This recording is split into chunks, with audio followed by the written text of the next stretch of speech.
Une affaire de tentative de viol impliquant un enseignant et une fillette à l'école primaire bilingue Monduni a provoqué une vive émotion sur les réseaux sociaux. Season Media vous dit tout.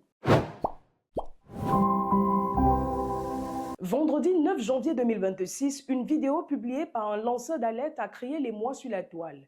Ces images montraient une foule en colère, en train de lyncher un enseignant accusé d'avoir violé une élève de l'école primaire bilingue Monduni. Sur place, dans cet établissement, situé au quartier Makepe dans le 5e arrondissement, la réalité s'avère sensiblement différente. Selon le directeur Essebe Stanley, il ne s'agit pas d'un viol avéré, mais d'une tentative survenue aux heures de fermeture de l'école. Normalement, on finit nos cours à 14h30. Mais on a 15 minutes pour attendre les parents qui viennent chercher les enfants entre 14h30, parfois on va jusqu'à 15h. Donc c'est pendant cette période que la scène se produit. L'enfant n'a pas été violé, mais il a eu une tentative de viol. De deux, les parents, ce qu'on a publié dans les réseaux sociaux, ce ne s'est pas passé dans l'enceinte de l'école. C'est passé hors de l'école. L'enseignant de classe fort, l'équivalent du CE2, aurait tenté d'abuser de son élève âgé de 10 ans. Ce sont les cris poussés par cette dernière au moment de l'attouchement qui ont interrompu l'enseignant dans sa sale besogne. De retour chez elle, la fillette a allaité ses parents qui ont confronté l'enseignant. Conduit à la gendarmerie, ce dernier aurait reconnu la tentative de viol. Informée par la suite, la population a voulu se faire justice elle-même, créant ainsi cette scène qui est devenue virale sur les réseaux sociaux. Toujours selon le directeur, les examens médicaux effectués sur la fillette aux frais de l'établissement n'ont révélé aucun acte de viol consommé.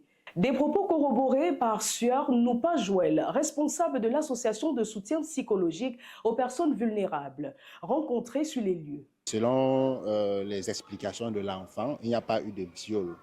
Donc cette clarification-là nous a permis de voir un peu l'écart entre ce qui avait été dit et ce que nous rencontrons donc sur le terrain.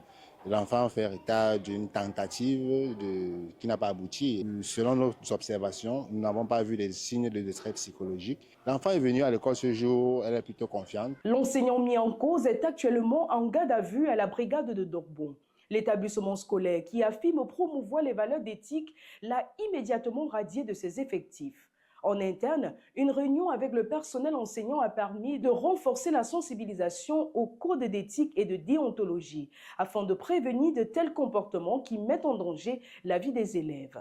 Le directeur de l'école confie également qu'une réunion avec les parents d'élèves se tiendra le 14 janvier prochain. Au cœur des échanges figureront le renforcement des moyens de surveillance. Au Cameroun, selon l'article 296 du Code pénal, la loi punit tout acte sexuel commis sans consentement avec violence physique ou morale. L'acte sexuel entre un adulte et une enfant à lui seul est illégal et sévèrement réprimé vis-à-vis de l'adulte considéré comme seul coupable et responsable.